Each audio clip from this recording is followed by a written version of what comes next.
So, okay, I was a little bit annoyed by that portrayal of a quirky girl.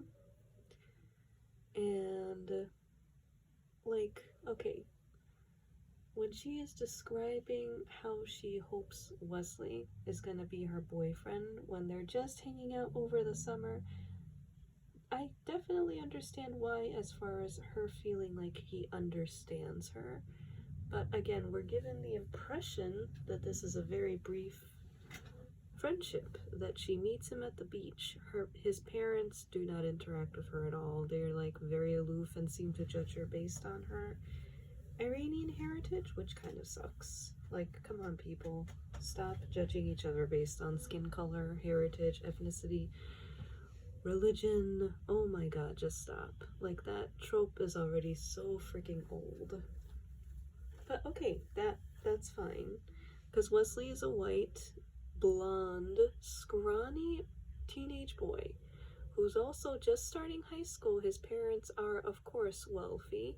He just moved into the area and he's going to be so conveniently starting high school in the same place she is, right? Awesome. Sounds like perfect boyfriend material, right? He laughs at her jokes. She feels like she can tell him anything.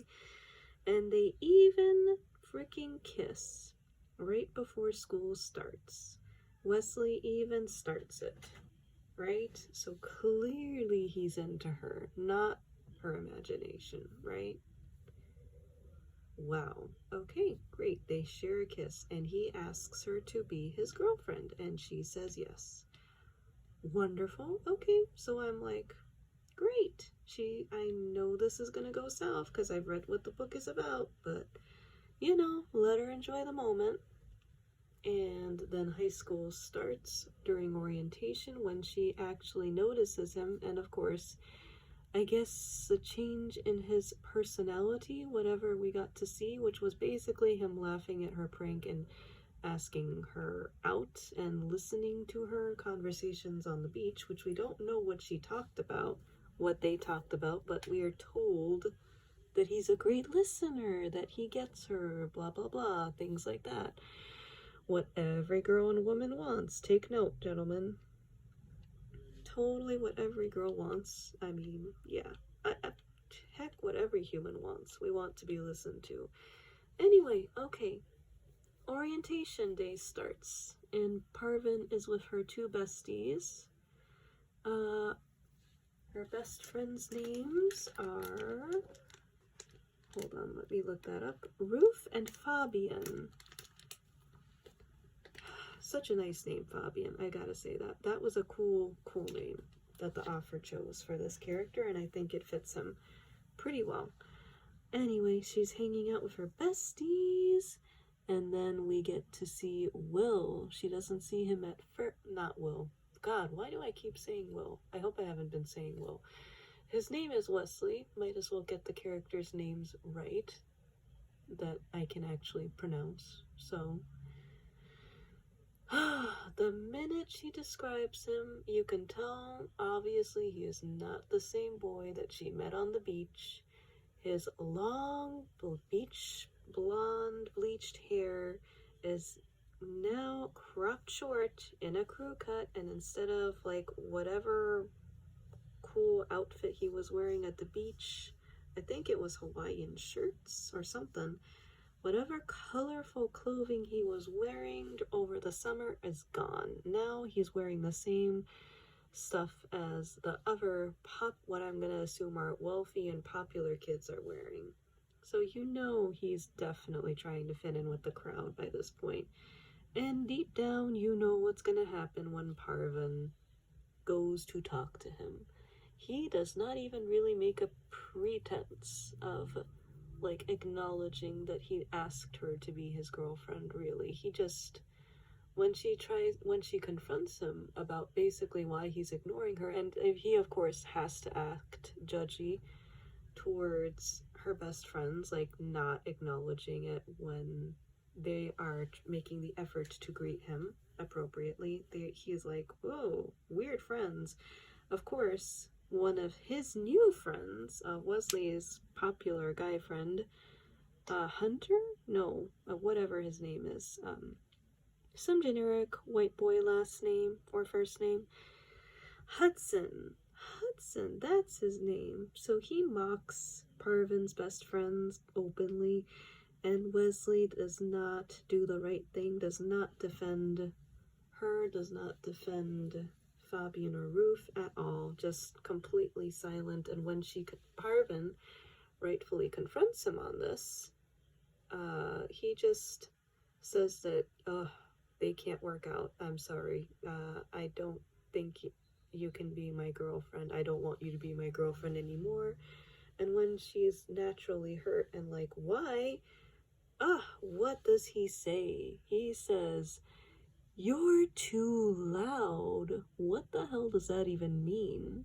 And better yet, he adds fuel to the fire by saying, "You're too much." Oh my god. Not only cliche, but it still hurts. Awesome job. Like, damn.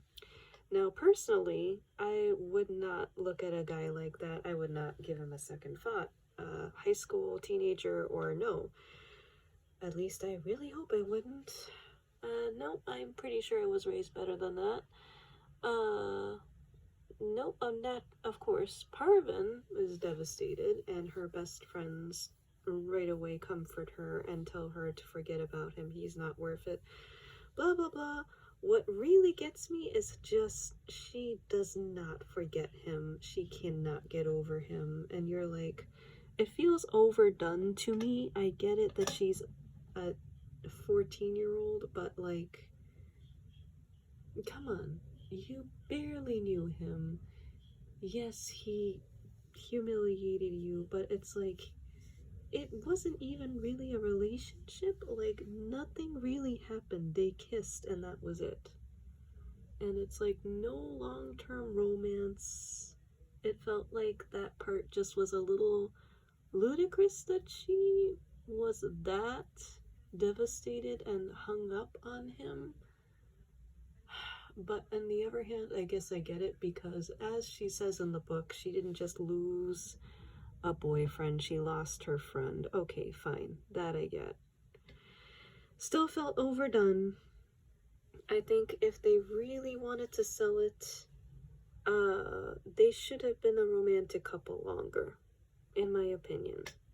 Alright, because that's also something I think happens in young adult novels. Like, either you know that the character's been with her ex for a while as a girlfriend-boyfriend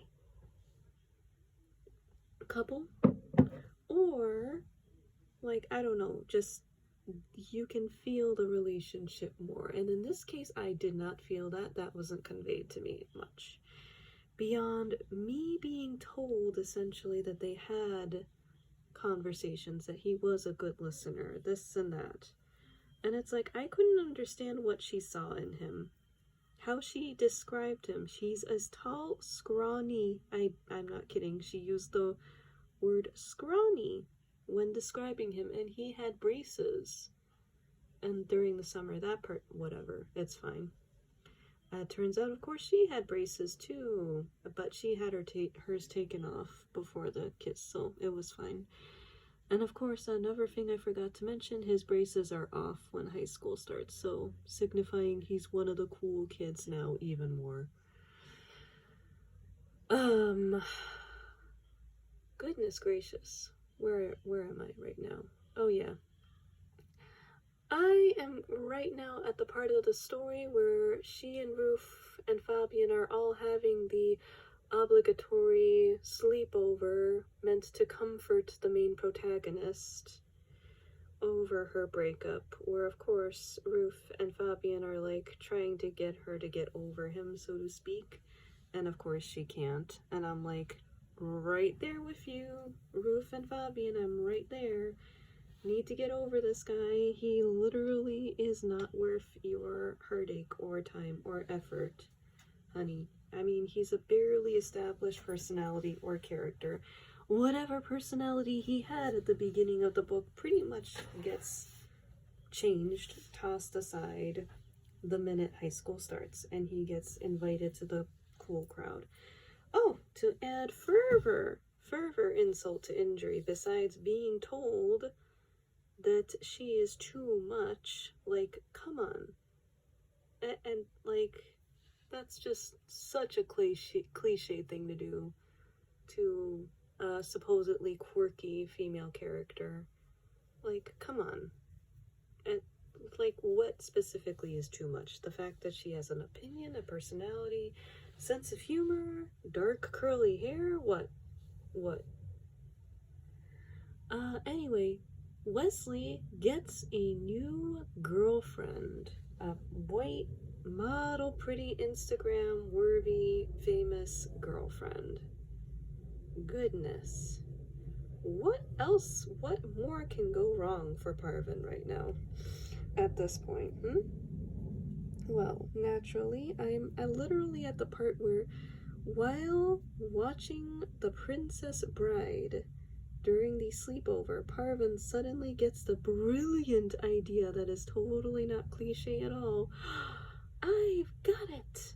I have to be like Ariel, like the Princess Bride. I have to be the passive female protagonist in my own love story. I haven't had a boyfriend until now because I am too quirky. I am me. I am the one who needs to change, not anyone else. Instead of trying to find someone who would actually genuinely make her happy. I mean, yeah, I get it, she's young and stuff, but like, literally, she lists out the reasons why she thinks these female protagonists are able to get the man, so to speak. Let me just read that part out loud for you.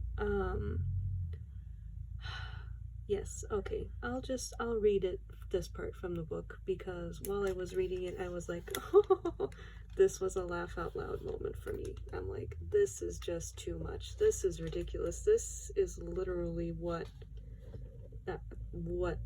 feminists rally against, essentially. For good reason. Anyway, that's it! I shout, upsetting a bowl of popcorn as I stood up. The story's told literally from Parvin's point of view. By the way, Fabian yelled, Ruth groaned and rolled away from me, her stomach still too full for her to flinch. What is it? Fabian asked, picking popcorn out of his slicked back hair. All of the women in these movies, they're all the same! I exclaimed, getting excited.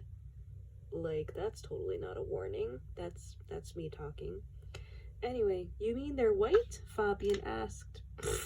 Okay. That I did laugh out loud at. Sorry. No, I mean, they all act the same. They're all real coy and quiet, and they let guys make the first move and end up with them, I said, like, duh. They are the exact opposite of loud. Ruth sat up with some effort. How do you mean? Check it out. I pointed to the different streaming thumbnails from the queue we'd made on my laptop. The Little Mermaid signs away her voice in exchange for legs, so she doesn't talk at all. My big fat Greek wedding, doesn't he just see her through a travel agent window after her makeover where she got an eyebrow wax and a blowout? And then the Princess Bride, I mean... Ruth nods. All Buttercup does is act pretty. She doesn't really say anything. Like Aladdin, Fabian shouts. Remember how worthless Jasmine was in the original? Okay, that I legit object to, but more on that later. Like, I really object to that idea. Totally, she was not worthless. Parvin again, this is from the book. Exactly, thank you. I jumped onto my bed. I had finally cracked the code for why I had never had a boyfriend before and why the one I did have had dumped me so quickly.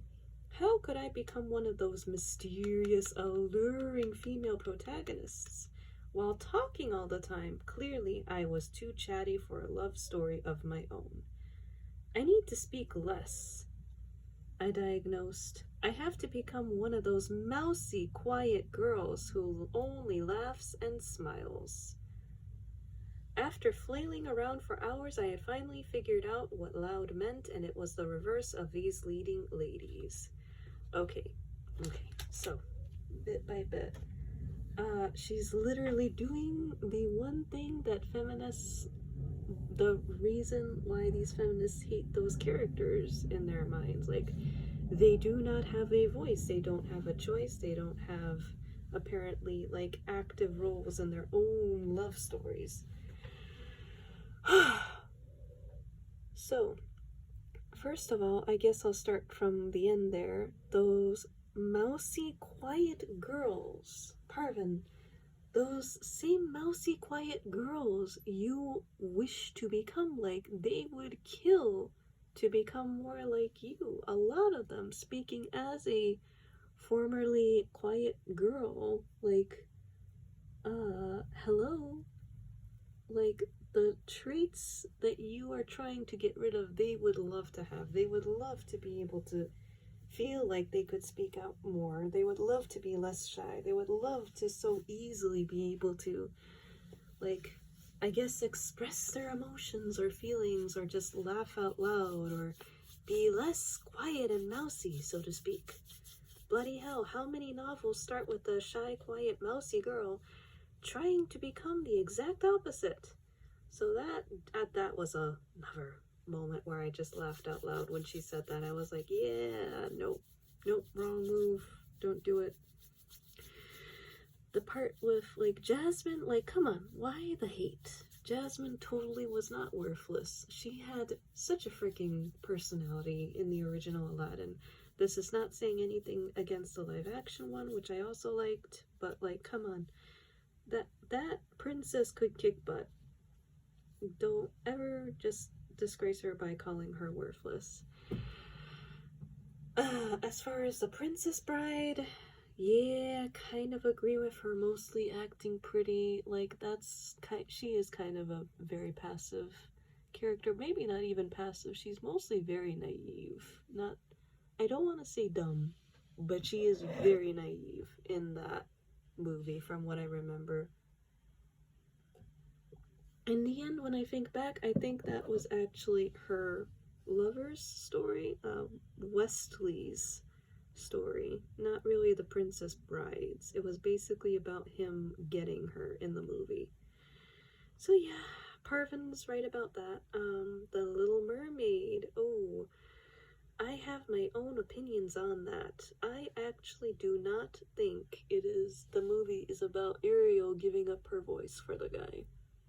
I think Ariel is actually not as bad as feminists say she is. I think she's a problematic character, but not for the reasons that a lot of feminists will cite. I think she's just a very dumb teenager who literally endangers everyone around her, basically to get with her crush. So that is my problem with Ariel. It has nothing to do with her actually signing her voice away. Or I don't think the story of The Little Mermaid has anything to do with plastic surgery.